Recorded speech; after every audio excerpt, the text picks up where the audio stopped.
So the title of my preach today is God Does Not Change. Amen. He's the same yesterday, today, and forever. So in Ephesians 1, as we're looking at the series in Ephesians 1, from verse 1 to 14, it starts off and it says, Paul, an apostle of Christ Jesus by the will of God.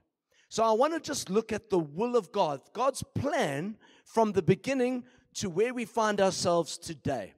Identity, I am is our series.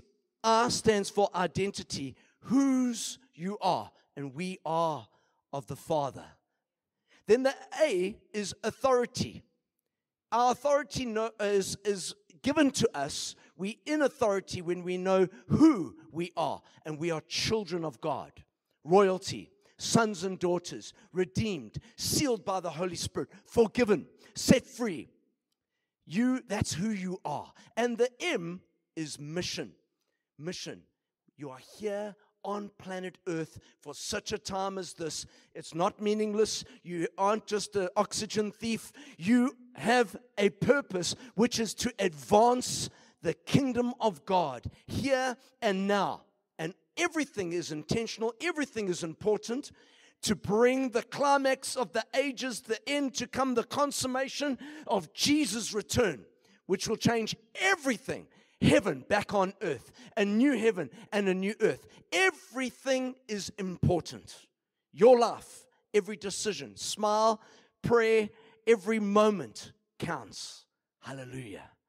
Now, before I carry on, Danae, this is your last Sunday. You're off to Zambia. Can I just quickly take a moment? Come here. Can I pray for you? Can I just release a prayer of just faith? We're sending her. She's going to Zambia for a 6-month contract of work. And so we want to just thank God for you, Danae, and just pray a blessing on your next season. Can you just reach out your hand of faith with me here? So, Father, we just thank you. We just thank you for this precious, incredible gift that we've enjoyed. And we want to continue enjoying Danae into the future.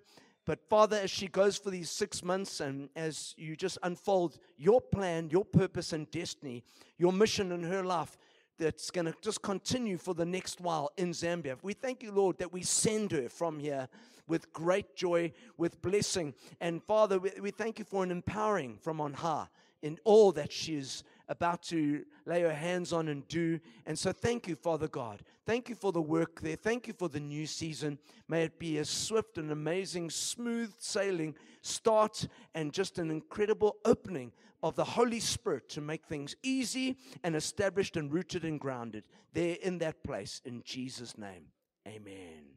God bless you. So as we talking about God's will, there's someone being released into their mission and mandate into the nations of the earth. Thank you, Father. So 2 Timothy chapter 2 verse 15, it says, do your best to present yourself to God as one approved, a worker who has no need to be ashamed, rightly handling the word of truth. You see, this Bible, if it's wrongly handled, can really damage people. You can put people into bondage, condemnation, and you can hurt people and destroy communities if you wrongly handle the Word of God. So today, in giving you a bigger narrative, a big story, I'm going to do my very best to handle the Word of God rightly so that we can actually understand just how good God is all through the ages. Amen. So I want to start from the very beginning, Adam and Eve. Lots of people would think that Adam and Eve were kicked out the garden. You naughty, you ate the apple, all right? It wasn't an apple, by the way. It was some other fruit. And so that they were kicked out of paradise, and they were treated so. It was a consequence because of their sin. Yes, it was sin. Yes, it was a mistake. But they were not kicked out and treated harshly. But instead, it was out of God's love that He removed them from the tree of life, because they ate from the tree of the knowledge of good and evil. And because of that, there was sin. Because of that, there's a curse. Because of that, there's going to be a degeneration. There's going to be a problem of one day dying, because the cost of sin equals death.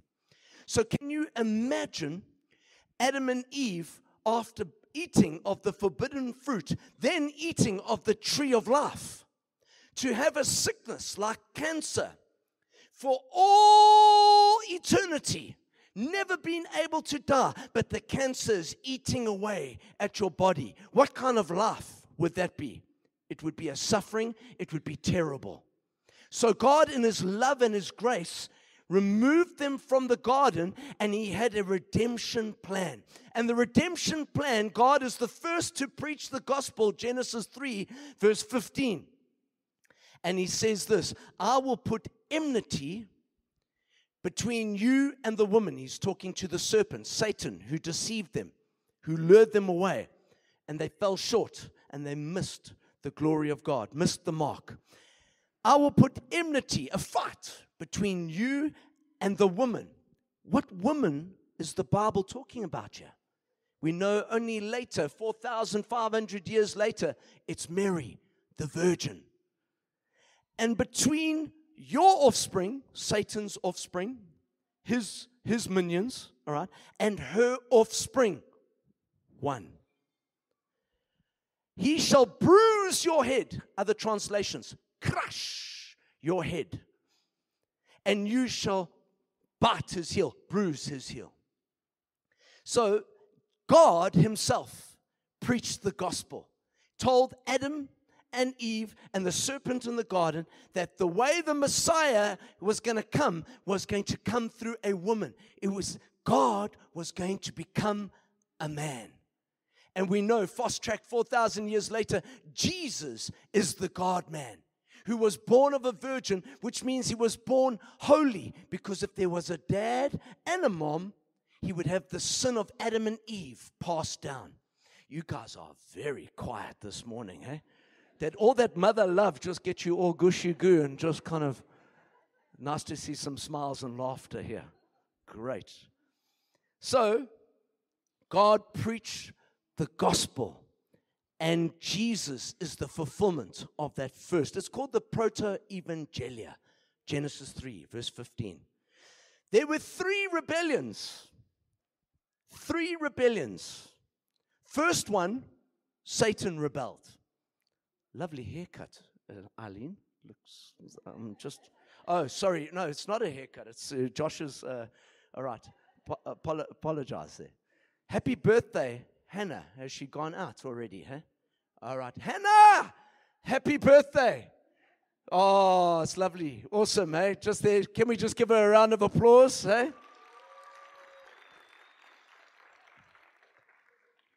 Three rebellions. The first one is Satan. You can see it in Isaiah 14. He fell. He wanted to be high, like the Most High.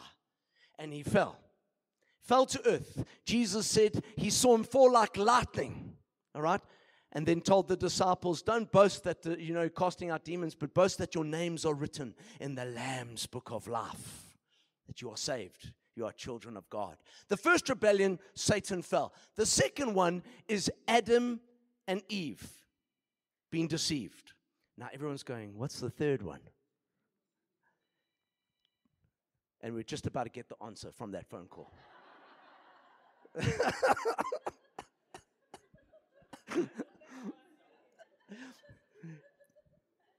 The third one, Genesis 6, verse 2. We've got a little bit of scripture to read here, so let's read it together. The sons of God, which are fallen angels, are bracketed there. Sidney Jolson added that in there. Saw that the daughters of man were attractive. They took as their wives any they chose. Then the Lord said, my spirit shall not abide in man forever, for he is flesh. His days shall be 120 years. And the Nephilim, Sydney adding in giants there, were on the earth in those days, and also afterwards. And when the sons of God, fallen angels, came into the daughters of men, and they bore children to them, they were the mighty men who were of old, the men of renown. the Lord saw that the wickedness of man was great in the earth, and that every intention of the thoughts of his heart was only evil continually.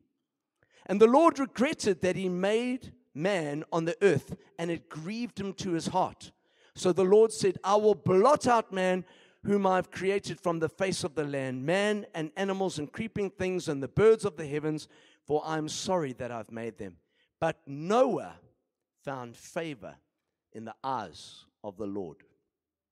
So everyone goes, Ish, what happened at Noah's ark? Did God just get into a bad mood? Did he all of a sudden become schizophrenic and just, I'm just going to wipe them all out and I'm going to start with Noah. He seems to be a good oak, so I'm going to start with him. No. In fact, man had become so corrupt, more than the corruption that we see today. You see, there was a corruption where fallen angels had chosen the daughters of mankind, married, interbreeded, and we are talking about a transhuman, transdemoned. And they so populated the earth that there was only one righteous. His name was Noah. And so God, in his loving kindness, intervened into humankind, in the history of humankind. And he came after us to defend us and to save us, because remember, the Messiah was going to come through a woman. So Satan's plan and his whole attempt was to corrupt humanity. Because if he could corrupt humanity, the Messiah could not come. And he would continue to reign on earth as the prince of this air, as the one, the principality and power with authority on earth that Adam had given to him. There was something lost. God is the Lord of the heavens, and through creating Adam and Eve, he made man his federal head, representative, a figure to represent God on earth, had authority. Man, you and I, lost the authority through the sin and the fall until Jesus regained that authority again on the cross, until he took back where Satan illegally killed him, and so lost his authority, and Jesus became King of heaven and of earth. And then he gave it back to the church. Now we have the authority in Christ's name, not by our own ability, not by our own power, but because of his power. He was perfect and he did everything. There were 3 rebellions. Those fallen angels are locked up, and I could go more into that and get distracted, but I want to preach through the whole Bible today. So there were 3 rebellions. Now, so I say all of that to say Noah's ark was a loving, gracious God to intervene and save mankind. Not a harsh, wrathful, punishing God, but a loving Father to help, to save, and to bring a rescue plan to completion. Amen. So, there are 7 covenants in the Bible, but 3 I'm going to talk about today, which are of incredible, essential importance. So can we just go to that overview picture? Thank you for following me, Dwayne. So this is a little overview of the entire Bible. You see the blue writing at the top is the 3 covenants. The first one we're going to talk about today is the Abrahamic covenant. Then the Mosaic covenant, and then where we find ourselves today is in the new covenant. There's the story of God. I've abbreviated all with C's. So from creation, corruption, calamity, calling, covenant. I'll put this on the broadcast group. If you're not on the broadcast group, you can come to Eunice after today and say, I need to get that. I want to study that whole diagram of the Bible, and we'll post it later this afternoon. All the way, the journey of God working with man on that timeline. And there's even dates that I've put there with little pictures to give us a little symbol about what's going on. From creation, Adam and Eve, the corruption, the serpent, the ark, the Tower of Babel. And there we come to the calling, Abraham. So let's talk about Abrahamic covenant today. It was always God's will and intent to have a family on earth. He's got a family in heaven, and there's a family on earth. He started with Adam, a perfect one, but then fell. So God started again. And he wasn't in a rush, because it actually was over 1,500 years until he started again. And he started with Abraham. Abraham came from a house where there was child worship. Child sacrifice. And it was New Age. It was strange religious ideas. And Terah was his father, but God called him and said, go and to the land that I will show you. Abraham, he responds. He takes hold of this voice. He hears God and he follows God. Amazing. He comes to the place where he trusts God. And we see that God in Genesis 12 shows him that I'm going to bless you, Abraham. I'm going to cause my favor and my blessing upon you. I'm going to bless you so that you can be a blessing to the nations. God wanted to start the family of God again, and he started with Abraham and Sarah. Their first, before their names were changed, was Abram and Sarai.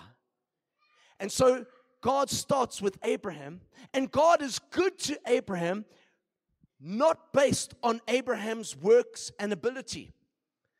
Abraham was a little scoundrel. He made some serious mistakes. He lied about his wife on 2 occasions, and she almost got taken out by kings and abused, and all types of things happened to her. He lied about that. He almost lost the promised land to his nephew Lot. He just said, you choose. But luckily he chose the well-watered, lovely, lustful look in his eyes land so that he could have that one, and he never chose the promised land that God had planned for them, for the family of God. There were other things Abraham did. He was not a perfect man, but God never judged him. God never punished him, never poured out his wrath. God just was consistently good to him, good to him, good to him. And then Abraham winning wars and getting prosperous and God treating him so well. What happens? He's got no heir to his estate. He's got no son to give everything to. He gets upset. And he's got this cry in his heart, a frustration. And he says, am I going to give everything to my servant Eliezer from Damascus? And then God takes him outside. And he looks up at the stars. And God says, as numerous as the stars on the sky, so will your descendants be through your offspring. One, the offspring. There's this one that's going to come through the line, come through the generations, Jesus Christ. And so we know, fast track the story of Abraham. He has Isaac. Amazing, the covenants are always made with blood. There's always blood involved with a covenant. So Abraham, he takes a cow, splits it in half. A goat, a ram, a turtle dove, and a pigeon. I almost said budgie, all right? And then he's getting about this with the Lord, and he's doing this, and then these vultures come out, and they're coming to devour the sacrifice. He gets a little bit, get away, all right? And then God says, oh, this oak's going to mess it up. We better just put him into a dark, deep sleep. We don't want this oak messing around with this. And so Abraham goes into a deep sleep, and he sees this vision of a melting pot and this fire torch walking in between the halves of the sacrificed animals. That was Jesus, incarnate Jesus. And God makes covenant with God. That is the beauty of the Abrahamic covenant. He never made covenant with Abraham. He made covenant with himself, God. And then Abraham, seeing this vision in Genesis 15, verse 6, he believed God, and it was credited to him as righteousness. Ooh, can feel the anointing already here, all right? The righteousness is a gift. It's a gift. It's got nothing to do with your behavior, nothing to do with your performance, nothing to do with your ability. Abraham believed God, and it was credited to him as righteousness. Right standing with God, because Abraham believed. Hallelujah. Have I got any believers in the house today? Well, you are righteous in Jesus Christ. Woo! Okay. So there we go. Now, God's good to them. He even tells Abraham, 430 years, there's going to be this going into a foreign land, Exodus. There's going to be Egypt. They're going to be in slavery, and God will remember. God is coming for you. God is consistently good to the Israelites because it was Abraham, Isaac, Jacob. He changed his name from Jacob to Israel, and that's where we get the 12 brothers there from Israel, and that's where the Israelites come from. And then 433 years later, they are in slavery.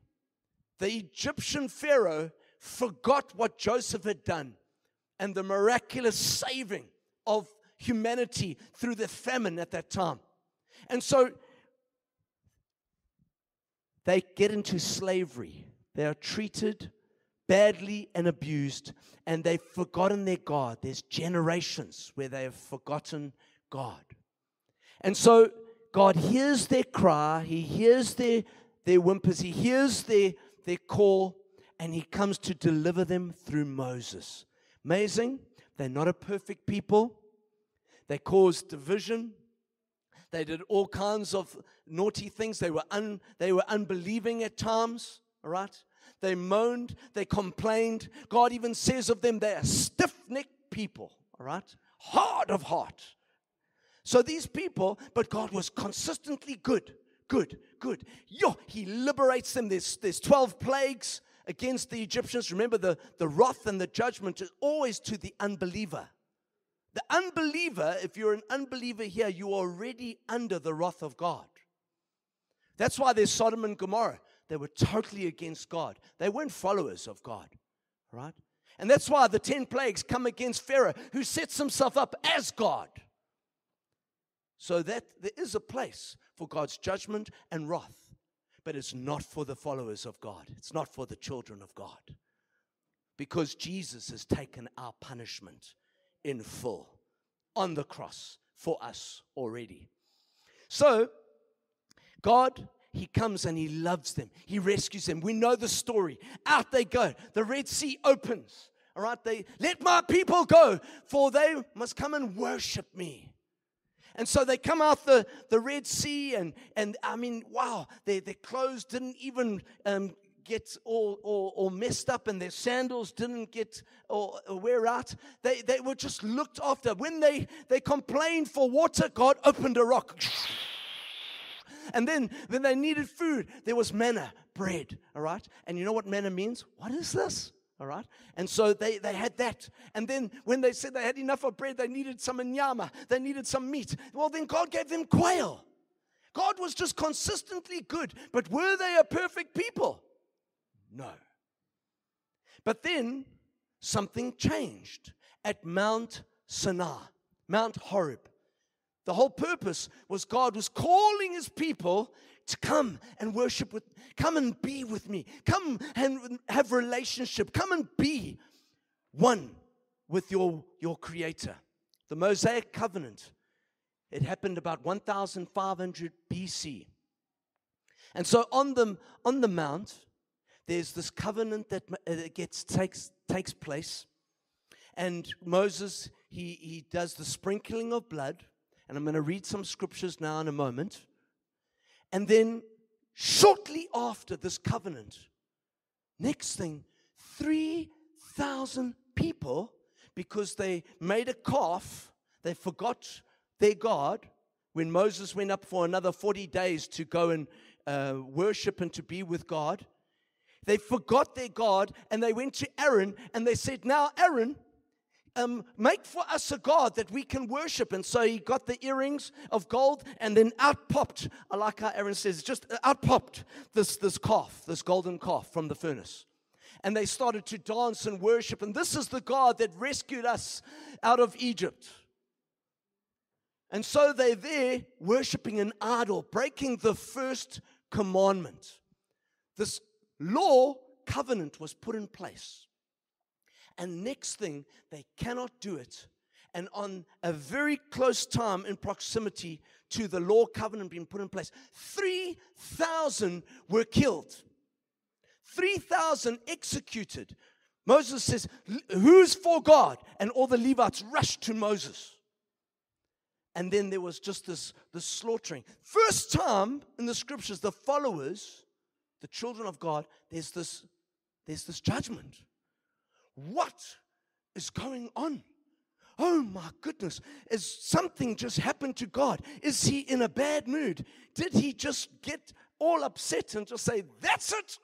I'm going to just kill, and I'm in schizophrenic. It's not a good day. I woke up on the wrong side of the bed. No. Remember, God never changes. He's the same yesterday, today, and forever. All right? Then there's some other lovely scriptures about that. James 1 verse 17 says, the Father of lights, with whom there is no variation or shadow due to change.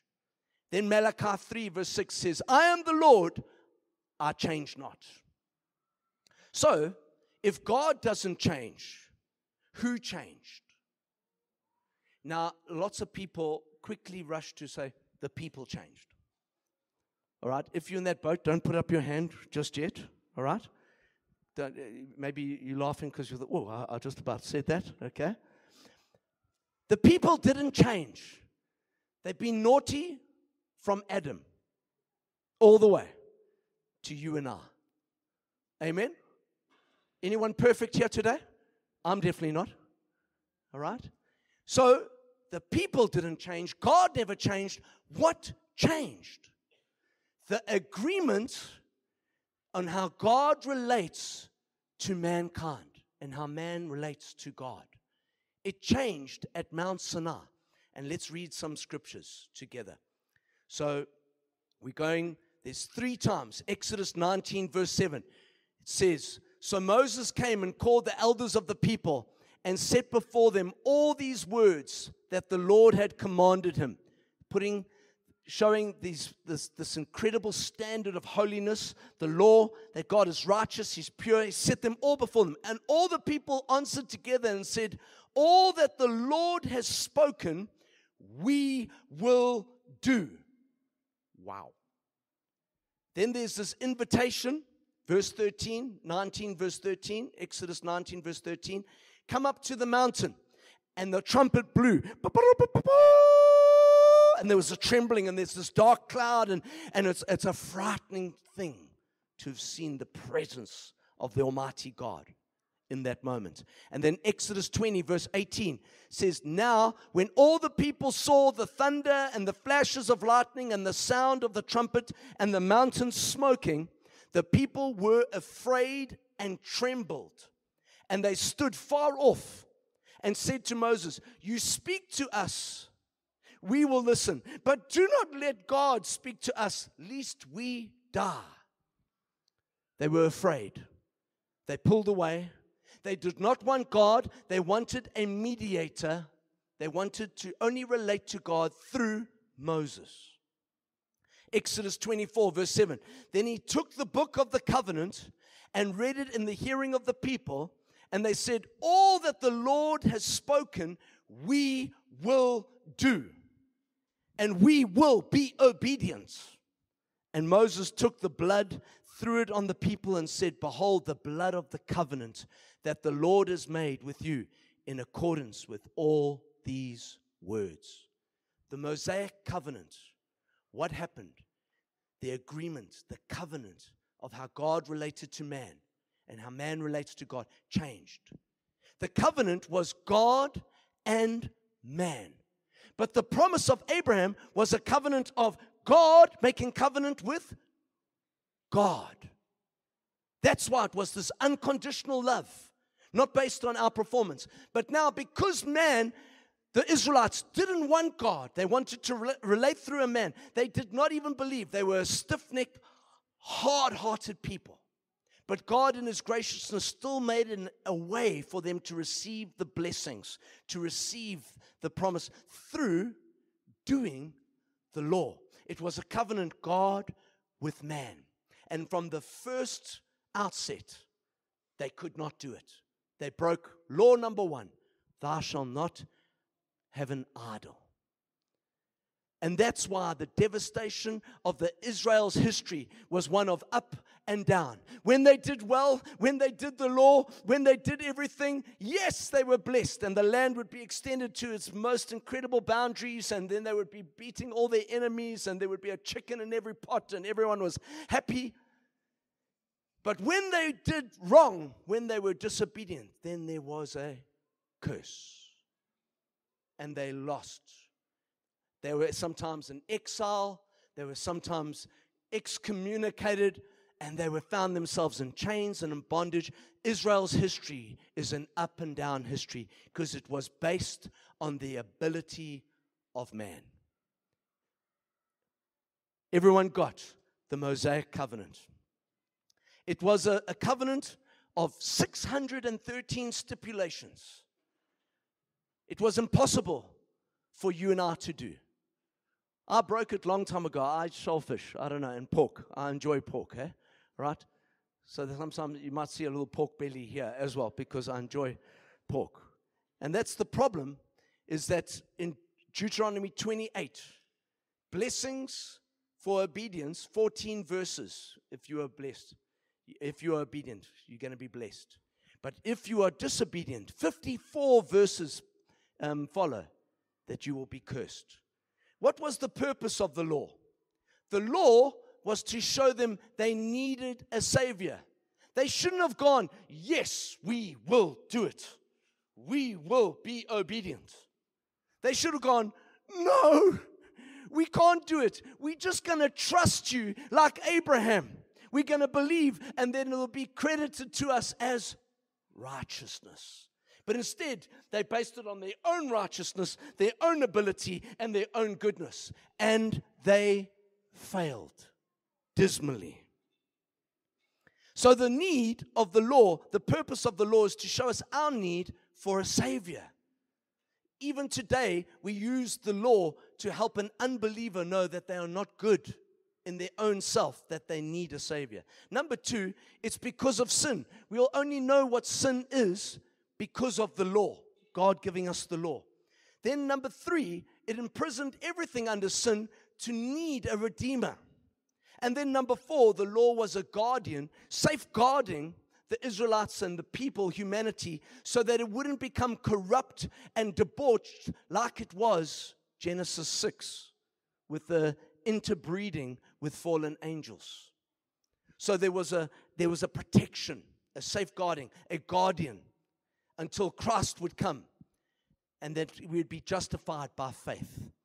So that was the Mosaic covenant. Now I'm coming to the good news as I bring it to land, the new covenant, so that we can establish ourselves and understand God's story for us today.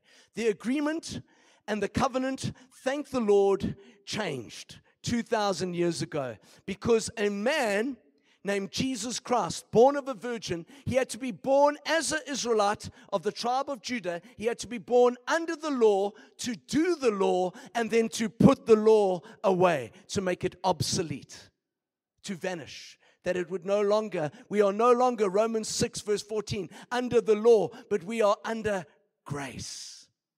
Thank you. Sin will have no more dominion over you when you are under grace, when you understand the grace of God. And he put the law away. And so when Jesus said on the cross, it is finished. What was finished? What was finished was the fulfillment of all the stipulations. Jesus never sinned once. James 2 verse 10, if you break one of the laws, you've broken them all. But Jesus was sinless perfection. He obeyed every single stipulation of the law of Moses, which is you'll find in the first 5 books called the Pentateuch, the Torah, the Old Testament.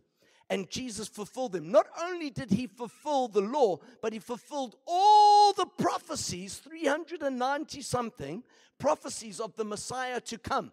He did every single one of those things. He crossed every T, he dotted every R, every tit and every jottle. He did. And he said, it is finished. The law covenant, based on our ability, the covenant God with man, was finished because a perfect man, Jesus Christ, the Son of God, the Son of Man, came and did it for us. And it is finished. No longer again do we have to base it on our ability, on our performance, and now our holiness. But actually it's one that is, He is holy, He is righteous, He's the Messiah, He's done it all for us. Wow! Jesus, the Son of David, the Son of God, the Son of Man. Oh, and so, just to end, as I bring it to a close, let's go to the table, please, Dwayne, of the difference. Under law, it's a ministry of death. But under grace, it's the ministry of the Spirit. The law was given by Moses. It's just given. It's an impersonal, it's just put upon, dumped upon, it's given. But grace and truth came as a person to us. God came for us. He came to set us free. He came to do it. He came to do what you and I could not do. Isn't that glorious? Came through Jesus Christ. Under the law, you are cursed. If you want to try and abide by the laws of Moses for your righteousness, you want to try and earn and achieve your way, it's impossible. Absolutely impossible. No one can do it. Only the Messiah could do it, Jesus Christ. But under grace, you are blessed. Ephesians 1 verse 3. You are blessed with every spiritual blessing in the heavenly realms because of Christ Jesus. Wow. You are blessed when you wake up on the wrong side of the road. Bed, all right? When you drive on the wrong side of the road, okay? When we haven't had a cup of coffee, no matter how you feel, what kind of day you've had, when you've sinned, when you've messed up, if you are in Christ, you are blessed 24/7, 365. That's why you can come boldly and confidently to the throne room of grace. If you do not understand that you are blessed, that you are forgiven, that you are accepted, and you keep trying to earn your way to get favor with God, you will battle with sin. But when you know that you are loved, you're beloved of God, when you know that you're accepted, and what God and what Jesus has done for you, you'll be able to, no sin will no longer have dominion over you. Hallelujah. So, the law is achieved by works, but under grace, it's a free gift of faith. It requires faith to believe. The law was a fading glory, but under grace, it's an increasing glory, surpassing, superior. The law is inferior. The law is obsolete. It's done for. It's finished. It's no longer. All right? It was a prosthesis added. Now we don't need that little lift anymore. We can chuck it aside because we can walk freely in the Spirit. Under grace, it's eternal. It's never going to change. This is a forever and ever. The law is a ministry of condemnation. Some churches preach law, and the people just feel whipped and condemned Sunday after Sunday. But in this house, you're going to hear the beautiful good news gospel in this house. And it's a ministry of righteousness, that you have the righteous gift in Christ Jesus. And last of all, the letter kills under the law. It was written on stone. Moses first broke the first 2 that God gave. And then he had to go take 2 more tablets after they had done the worshiping of the golden calf. And then in the new covenant, the covenant that Jesus done for us, it's written on our hearts, not on stones somewhere for us to observe, but we all get to know it. We all get to know God. We are all children of God. You are loved. And so I end with the story today, and I'm going to bring it to an end in 2 minutes. I was 6 years old, because where do I land in the story? This Monday, I had a couple of men, we were meeting, and I was telling my story, and next thing, I started to choke. I started to cry, and I started to weep. I didn't know that this was still influencing me. But when I was 6 years old, my mom and my dad sat me down, and they told me, Sydney, we're going to be divorced. We're leaving. Dad's going to be going, and you're going to stay with Mom and see Dad on the weekends. And then in this moment, as a small 6-year-old boy, I grabbed my dad's jeans, and I grabbed my mom's dress, and I started to shout, "No!" As a 6-year-old boy. It's 177 Frere Road in Glenwood, Durban. The trauma of that moment rocked my parents so much they said, let's just stay together. Let's just be ships in the night just because it's too hectic for our kids. Praise God that they made that decision, because I got to lead my mom and dad to the Lord when I was 18 years old. And they got baptized in our home pool, and their marriage got reconciled, and they're still married today. Praise Jesus.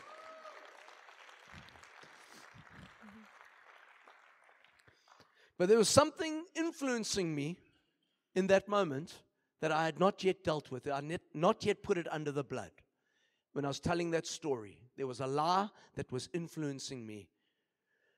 And I just felt alone, and I felt there was some sense of shame and unworthiness because of that moment. And then next thing, through this group of men and just being loved by these brothers in Christ, next thing I was told the same when I gripped my mom's dress and I gripped the jeans of my father. Said, God is using you to take this community and to bring them close to the bridegroom of Christ. A broken community that's been hurt in the last few years, but somehow God has used you to bring them together. And I just started weeping at the God working all things for the good of those that love and are called to His purposes. Come in, kids, you are welcome. Sorry I'm taking long today, but it's worth it. And then next thing, God showed me that I wasn't gripping my mom and dad, their dress and their jeans, but I was gripping the hem of His garment. And there was healing that was flowing as I gripped the hem of His garment. And then next thing, I was not grabbing the hem anymore. I was holding His face, and He was holding mine. And the Redeemer, the beautiful Savior, came and touched my life this Monday, just past, and He set me free. I want to pray for you, because this grace is not just the grace to be saved. He is saving us. He's going to continue saving us, and He will save us. We are a work in progress all the way to the day that we die. We are being sanctified, loved, looked after, made and conformed into the image of Christ and the grace of God, that we are not under the law, but we are under His grace, the new covenant. Can I pray for you? Children, you can come to your parents as I'm going to pray. Can I ask you to stand? You've been sitting for 40 minutes. Maybe my story somehow jolts your story. And with all eyes closed right now, I want to just take a moment to just pray that as I grabbed the hem of Jesus' garment and I saw healing for myself, where I'm no longer influenced by those lies, but I feel the beautiful words of, you, my son, you are loved, you are cherished, and you are treasure. Maybe you need that today.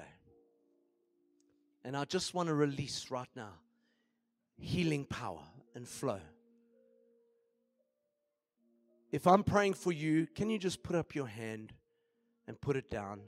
Say, I need that. I need the touch of heaven right now in a few moments of my life that have just been brought to the surface. I want you to just give it to Jesus. Whatever memory you're thinking of right now, whatever's going through your heart and mind, I want you under your breath to say, I will not be defined by that anymore. I release that to the cross. Thank you, Jesus, for applying your blood in that moment right now. I cut it off. I break it. Any wound, guilt, or shame, I thank you where the Spirit of the Lord is, there is freedom. And we're under the new covenant, which is the Spirit of God. It's the covenant of the Spirit. And I thank you, we all experience and get to enjoy this beautiful Spirit, Holy Spirit. Right now, Holy Spirit, I pray you just touch.